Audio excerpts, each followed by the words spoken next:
Allora, per contestualizzare bene il tema e che seguirà anche l'intervento dell'avvocato Giuliano Viviano, come dicevi, la Cuba come volume d'affari è un 40 milioni di euro a cosa, e impegna 500 persone, circa 500 persone tra tutte le società del gruppo è impegnata opera sull'intero territorio nazionale attraverso sedi operative su quasi tutte le regioni italiane.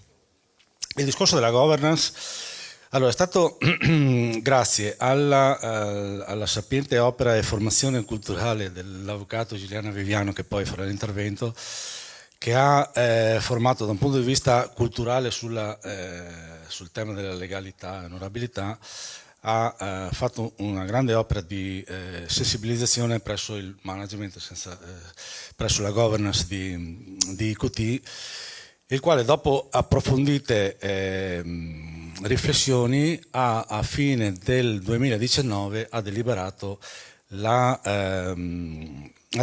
l'adozione del modello organizzativo 231 e l'organo di vigilanza. Questo cosa ha comportato? Allora, ha comportato una piena consapevolezza dell'importanza di presidiare costantemente quegli aspetti, quei criteri di legalità e onorabilità che devono governare tutta la nostra attività e attraverso l'adozione quotidiana dell'impianto normativo che prescrive il decreto legislativo 231 del 2001, cosa porta? Porta a presidiare costantemente e a verificare e analizzare e quindi di conseguenza prevenire comportamenti illeciti, perché la 231 nasce per permettere alle aziende di prevenire i reati. Posso farti una domanda cattiva? Mm. Ma conviene? Cioè, nel senso, che vantaggio ne avete voi? Allora, conviene, anche perché alla luce di tutte le testimonianze che mi hanno preceduto, conviene. Allora, innanzitutto per mantenere la dignità della persona e di comportamenti di questo tipo qua. Conviene perché, allora, come operatore economico, come operatori economici, noi abbiamo il dovere di dare una prospettiva di lavoro alle persone con una visione di lungo termine. Allora, per perseguire la visione a lungo termine in un'azienda allora, concorrono vari fattori, ma è determinante operare costantemente all'interno di un perimetro di legalità, per due motivi. Per due fattori. Uno è un fattore intimo, personale, di correttezza comportamentale. Due è che attraverso l'impianto del normativo ti induce ad analizzare non solo da un punto di vista tecnico, ma anche di correttezza e onorabilità tutte le persone e le organizzazioni che vengono in contatto con Certo. l'IQT. Ma Quindi parliamo di guadagnate, fornitori, certo. consulenti, il E poi personale c'è stesso. anche uno standing aziendale, no? Che si Sì, sì. lega a questo genere di scelte, cioè nel senso venite letti come più affidabili, più seri, più, Sì, sì. no? C'è un riconoscimento esterno, sì, presso i nostri clienti, presso tutti i portatori di interesse verso IQT c'è un riconoscimento in questo senso qua.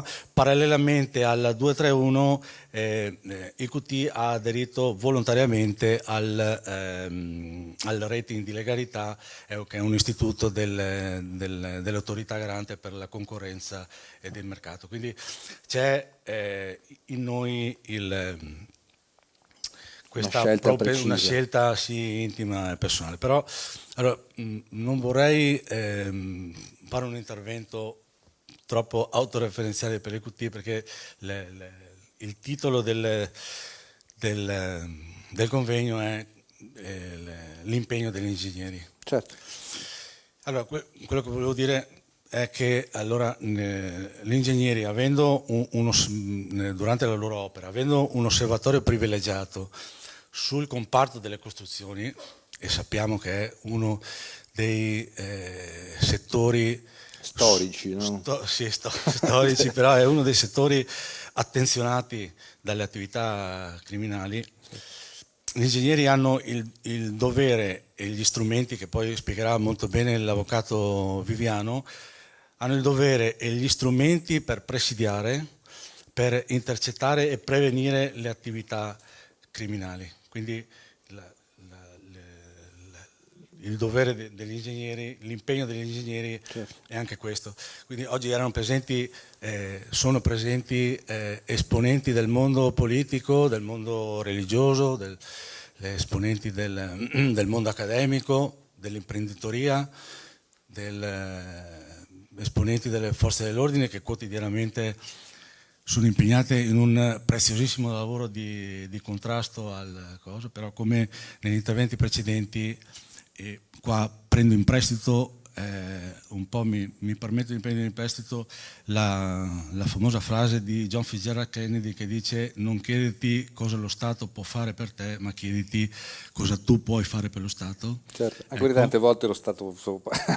No. Sullo Stato abbiamo fiducia, però il contributo dei cittadini e di tutti quanti è importante, l'ha detto anche Don Ciotti prima. Certo. Quindi gli ingegneri hanno il dovere, possono contribuire a rendere, a contribuire con lo Stato a rendere questo paese migliore, e lo dobbiamo a tutte le persone che hanno dato la vita per questo bellissimo paese. Certo, grazie mille. Insomma, un applauso. Grazie.